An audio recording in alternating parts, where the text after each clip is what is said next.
There is, in fact, a new movie that is set to premiere at the Tribeca Film Festival, which is making headlines for being the first feature-length live-action movie completely generated by AI that has been accepted at a major film festival. Let's take a look.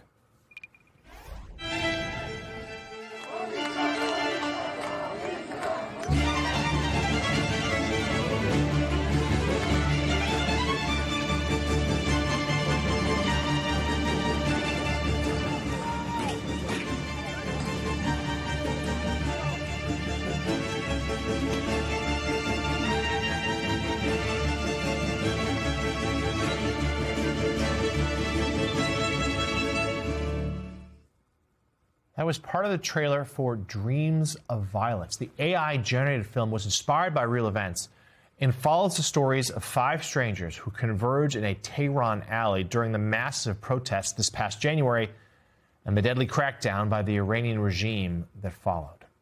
Joining us now, the film's executive producer, Tom Rogers, and the film's director, Ash Kusha. He was born in Iran and later forced into exile. He now lives in the UK. Dreams of Violence is his debut feature film as director. It's also the debut film for the new AI company, Fountain Zero, of which Ash is co-founder and Tom is executive chairman. Our thanks to you both for being with us. Ash, we'll turn to the subject matter of the film in a minute, but Tom, a couple to you first. Obviously, significant headlines here. It is a first full-length feature film to be admitted into a film festival, so it gets the Tribeca stamp of approval. This is going to, create some buzz and some controversy. But let's first make the case for this. Why do you think this is a good development for filmmaking, particularly independent filmmakers?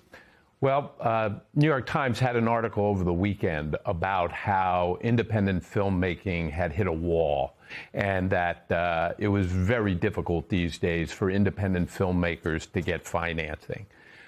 What Ash and his brother Puya have created here is a technology that enables films that are equivalent to what human creation would look like, meaning truly high quality, not the kind of AI slop that people are familiar with on the internet, and to do it at something approaching zero cost. Ash was able to create this movie for $2,000. When you think about that, it opens up so many possibilities for independent filmmakers and budding filmmakers who can't get financing today for their creative ideas and their stories to be made into high-quality films. This removes that barrier and effectively allows independent filmmaking to flow, to flourish. Fountain Zero being, we hope, to sprout many, many films of this nature and of this magnitude, Zero at close to zero cost. So that obviously the positive case for this, but there will be backlash. There will be those in the entertainment industry saying this is going to cost a lot of people their jobs, people who are usually there, the behind-the-scenes folks who create a film. So answer to that, but also just the concern of someone watching this going like, well, I want a human heart at the heart of my story here. That they'll feel like there might be something less because it's a computer. Well, if you watch this film, the human heart, Ash's heart, the personal story of Ash and his connections to the people of Iran comes through in spades. There is no lack of human emotion here. And I think the reason that Tribeca embraced this film is that it is very much a film that has that kind of poignant impact. Beyond that, clearly, we hope that writers and directors will work with us because that essential creative component, that storytelling, that emotional connection that creative types can bring, we think is essential to the kind of movies that we hope to create. It will be disruptive in terms of jobs, but as Ash points out, there'll be all kinds of new jobs that are created here as well. We should also note Tom, senior advisor at Versant, the parent company for MS Now. Ash, turning to you, first just talk to us about, we'll get to the subject matter in a moment, but just tell us how this film was created. It is obviously a marvel, and the fact that a film festival was willing to take it, as eagerly to take it, speaks to your accomplishment. Yeah, well, the film is AI generated, but I think the human creativity is at the center of this film, right? So I would say most of the film was possible due to the fact that I had to go out and research and think about the story that I'm making and block this film assisted by AI until the point that you have to go to production, which is the most impossible aspect of this film, is going to production in Iran or in a situation where those events are happening. Right? So it was actually very painful to make this film because I come from a background of being prosecuted in Iran, and I know a lot of people that were affected by the January protests or had their loved ones killed. So for me, it's a question of the urgency of telling this story versus the knowledge that I have with the technology and AI. It comes together in form of a film, a new form factor of a film, right? So I think, in fact, we want to open up to these questions. It's the films, the stories that nobody is able to tell at the speed of news, right? So filmmaking at the speed of the events in the world is just impossible. So while we're doing this, I think the intention is to discover and invent new roles for people who have the knowledge of cinema, who have the intent to tell the stories. Right? And it doesn't end here. It's an exploration of both sides. So where does the technology go? Does the content make sense for it to use AI? As well as what are the impossible stories that you want to make a film around, but you would never be able to do so? Yeah, Sam Stein here. I understand completely what you're saying, that this is a film that probably can only be made with AI because of the difficulties in trying to generate footage out of Tehran, for instance, and the subject matter as well. And yet I can't get over what Tom said about this film costing $2,000 to produce. You didn't pay, obviously didn't have to pay a single actor.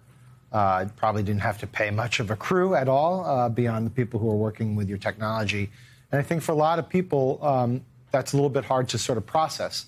And it would be helpful to understand in some granularity how you can produce a film on $2,000, how quickly the production was, how few people you actually had to employ to do this, because there's a lot of jobs in a normal process of filming something like this that would have gone into this, a lot of expenditures, obviously, that would have gone into this, and they're just gone.